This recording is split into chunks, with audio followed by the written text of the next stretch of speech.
Qui réussit à glisser ce ballon à Sonny Anderson, pas de hors-jeu pour Pierre qui va pouvoir avancer dans la surface de réparation d'Antoine et centrer fort devant le but, au second poteau violent, et la parade non, le deuxième but inscrit par Philippe Violot, 14e minute de cette première période.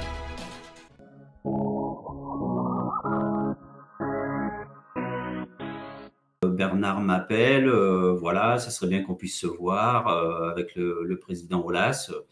Donc voilà, donc je dis ben, pas de problème, on peut se rencontrer. Donc on s'est rencontrés et puis le courant est plutôt bien passé. Et voilà, j'avais envie aussi de changer d'air, de changer de système, de méthode de jeu, de méthode d'entraînement, de plein de choses. Donc voilà, et le discours du président Aulas était très ambitieux et m'avait bien plu.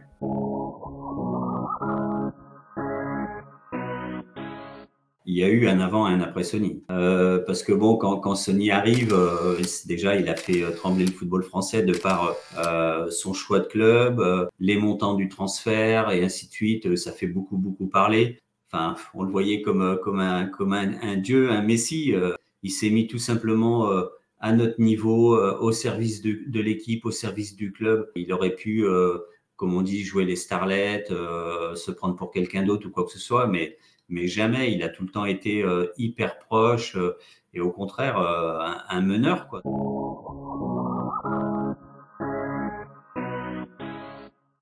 Indéniablement, oui. Ouais. Ça enfin voilà, je saurais pas lui trouver de défaut. C'est le style de joueur que tout coéquipier aimerait avoir dans son équipe, ça c'est une certitude.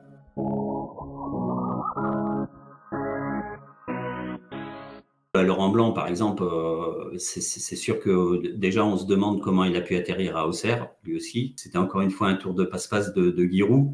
Vous jouez en numéro 6 et vous avez Laurent Blanc derrière vous. Voilà, c'est un bonheur, quoi. Je veux dire, les ballons quand vous recevez, c'est propre, net. Voilà, vous savez que défensivement il est présent. Juni, on pourra dire que ça reste aussi un phénomène, pas seulement parce que tout ce qu'il a fait à l'Olympique Lyonnais, quoi. La qualité du joueur, cette manière de tirer les coups francs, c'était tout à fait exceptionnel, quoi. Voilà, après, il y en a un autre que peut-être certains connaissent un peu moins, mais que j'ai énormément apprécié et que j'ai trouvé qu'il y a eu une progression phénoménale. C'est à Auxerre, c'est Sabri Lamouchi. On arrivait ensemble, on arrivait tous les deux de deuxième division et Sabri, il a eu un parcours aussi exceptionnel, quoi.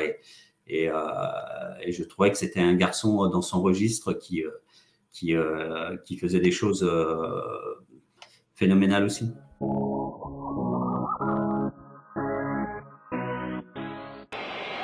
Il faut un petit peu de réussite pour passer. Lyon n'en a pas eu ce soir. Et regardez le coup, sans doute involontaire de Pregelj. Résultat, une hémorragie nasale pour Stijn Malbranck. Un match qui laissera forcément des traces. Il y a des rencontres comme ça où rien ne veut, le contexte n'est pas là, le terrain il n'est pas là. Même nous sur le terrain, on se sent un peu mou. Pour quelle raison, on n'en sait rien. Mais bon, il y a certaines fois ça arrive. Bon, évidemment, ça a eu un impact quand même considérable, hein, puisqu'on était un petit peu pris à partie par les supporters. Mais dès le lendemain, le président est de retour au vestiaire et pour nous regonfler à bloc et pour repartir de l'avant. Et ça c'est quelque chose que moi personnellement j'ai beaucoup apprécié parce que les échecs n'étaient pas rédhibitoires pour autant et il fallait toujours repartir de l'avant, continuer de travailler et ça nous a plutôt pas mal réussi.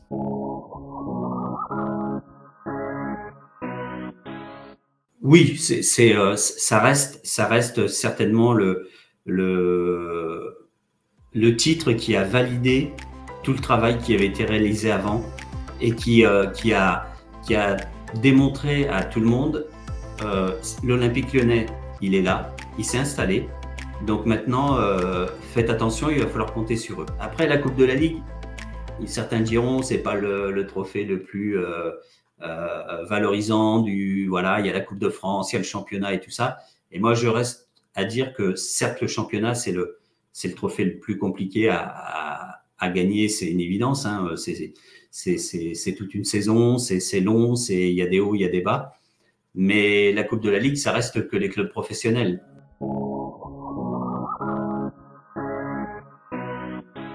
On a vécu une fin de saison extraordinaire. Et là, encore une fois, on s'est arraché match après match pour préserver cette possibilité de pouvoir jouer cette finale à Gerland, parce que jouer une finale de championnat, c'est incroyable. Je crois que ça s'est jamais vu avant et ça s'est jamais vu depuis. Donc, on a beaucoup donné, nous tous. On partait au vert souvent 2 jours. Enfin, on savait ce qu'il y avait au bout. Et encore une fois, je crois que c'est une dizaine de journées de match avant le terme que le président Aulas, il avait dit, il avait marqué sur le tableau, voilà la date. C'est la réception de Lens et à ce jour-là, le maximum de points de retard. Voilà l'objectif.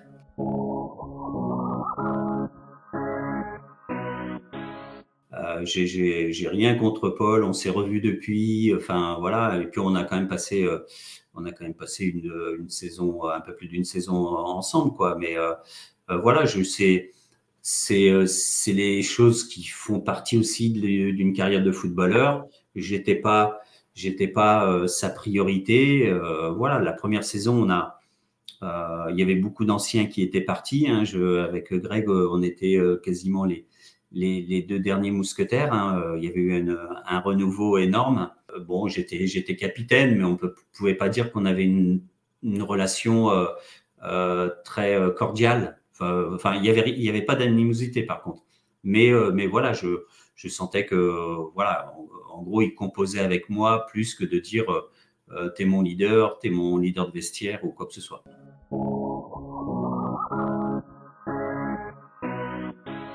Exactement. Alors, je vais pas du tout me comparer avec Juni. En revanche, effectivement, j'avais une appétence pour les coups francs, on va dire à une vingtaine de mètres, enroulés par-dessus le mur. Voilà, j'en ai mis quelques-uns.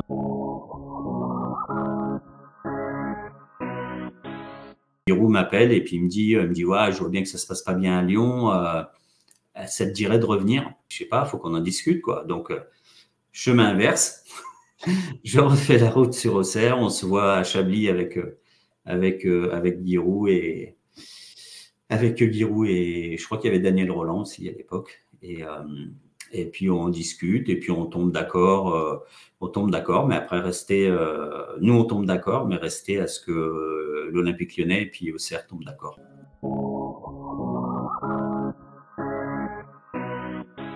Oui, effectivement, c'est un personnage qui a marqué ma vie, ça c'est sûr. Ça c'est une évidence. Il avait posé ses jalons dans toute la ville et peut-être même dans tout le département. Et dès qu'un joueur passait le péage, que ce soit le péage de Auxerre ou que ce soit le péage de Joigny, si tu voulais pas te faire attraper, que tu passais par les petites routes de campagne, tu savais très bien qu'il savait te dire à quelle heure tu étais passé au péage et à quelle heure tu étais revenu. À partir du moment où sur le terrain, il pouvait tirer le maximum de ce que tu étais capable de donner, il n'y avait pas de sujet. Tout ça ne remontait pas à la surface. C'est là où effectivement il avait son mode de management, c'est-à-dire, alors on dit pas vu pas pris, mais tant que tu es irréprochable, qu'est-ce que tu veux que je te dise?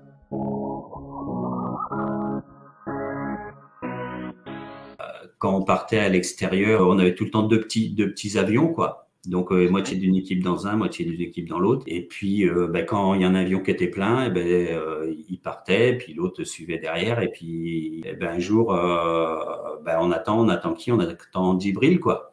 20 minutes, une demi-heure. Bon, je dis coach, c'est bon là. Je dis coach, maintenant on va y aller, quoi. Vous enverrez une personne du club et puis il viendra en voiture par la route. Non, on attend Djibril. Djibril arrive. Il lui dit rien du tout. Djibril prend place dans l'avion, il rigole et tout. Oui, c'est Djibril. Donc voilà. Après, avec le talent de Djibril, on peut tout laisser passer, mais bon, on fait attendre. Une dizaine de personnes dans un avion en plein soleil. Et donc, la fois suivante, même scénario, on arrive, toujours pas de Djibril. Et puis, il me dit Philippe, tu es dans cet avion? Je dis non. Je dis moi, je monterai dans l'avion quand il sera plein et je décolle, j'attends pas d'y briller.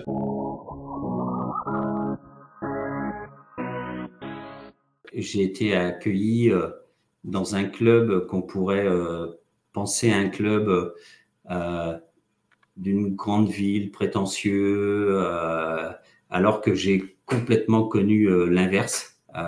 J'ai été accueilli à bras ouverts. Et puis après, à Lyon, c'est une ville magnifique, quoi. Donc voilà, il y avait tout pour bien faire. Et puis nous, avec ma famille, on s'y est vraiment senti vraiment comme chez nous, quoi.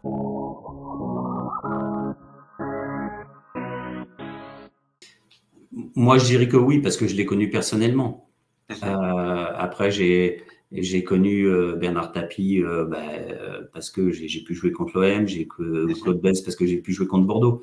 Après, je pense pas qu'ils ont construit ce qu'a construit Jean-Michel Aulas, parce que c'est un monument qu'il a construit. Voilà. Bernard Tapie a fait vivre et vibrer Marseille, gagner la C1, oui, je suis d'accord. C'est un grand monsieur également, Claude Besse aussi. Puis il y en a d'autres encore à Paris. Enfin voilà. Donc, je presque dire, Jean-Michel Aulas, il est parti de rien et regardez où il est arrivé, quoi. Voilà. C'est là où le travail est colossal et la réussite exceptionnelle.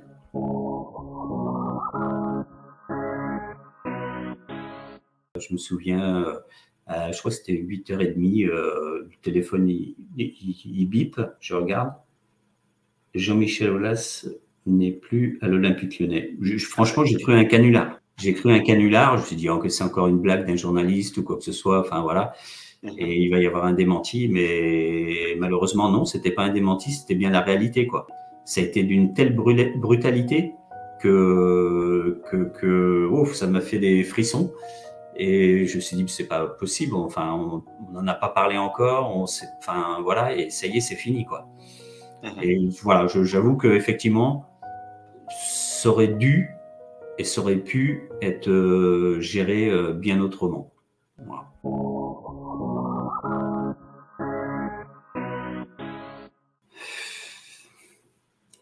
Alors, au vu des résultats, c'est vrai que c'est inquiétant.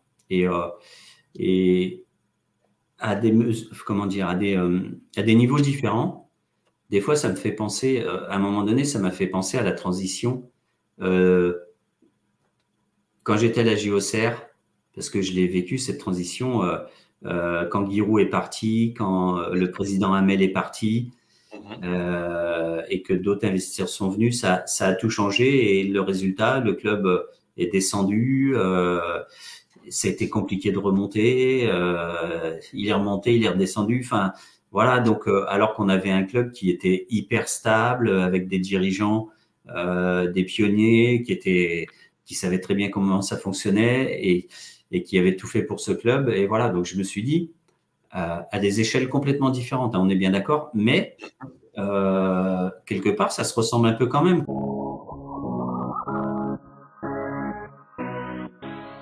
Je lui dirais, crois en ta chance, parce qu'il faut de la chance. Travaille dur, parce que sans le travail, on n'a rien. Aussi bien dans le football que dans n'importe quel domaine. Voilà. Fais confiance aux gens, n'écoute pas trop ce qu'on dit autour, et tu feras un long chemin.